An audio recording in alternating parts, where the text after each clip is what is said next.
Hey bien salut à tous, c'est Graben pour ce premier épisode sur l'apprentissage du langage Python. Dans cette nouvelle série, nous allons voir pas à pas comment créer des programmes avec ce langage justement, au travers de différentes notions qui vont être propres à cet univers qui est la programmation informatique. S'il s'agit de votre première expérience dans ce domaine, je vous recommande au préalable d'avoir vu cette vidéo qui est une introduction au monde de la programmation. Alors tout d'abord, on pourrait se poser la question, Python ? Mais qu'est-ce que c'est? Il s'agit d'un langage de programmation informatique, comme il en existe plein d'autres, ayant vu sa première version voir le jour au début des années 90, grâce à son créateur, Guido van Rossum, qui a fait d'autres projets, notamment comme un navigateur web, Grail, qui est sorti en 1999. Mais là vous allez me dire, pourquoi ce langage et pas un autre? Eh bien Python a la particularité d'être à la fois très simple à apprendre, donc parfait pour commencer, très puissant. Il est énormément utilisé dans le monde scientifique, pour des calculs numériques par exemple, et enfin il possède une assez grosse base de communauté avec laquelle vous pourrez interagir et échanger en cas de besoin, si par exemple vous rencontrez un problème.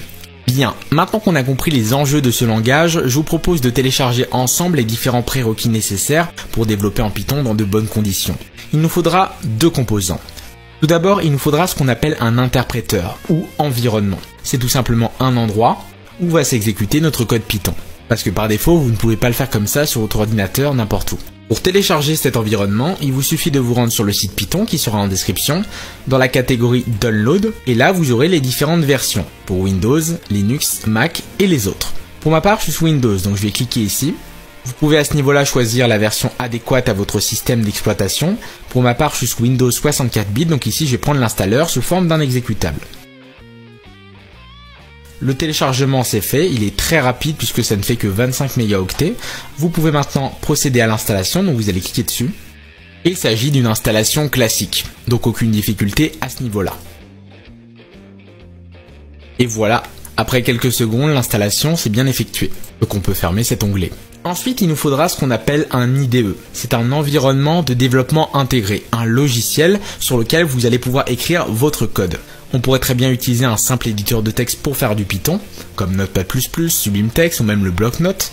Mais si vous voulez commencer sur de bonnes bases, autant prendre quelque chose d'une qualité supérieure.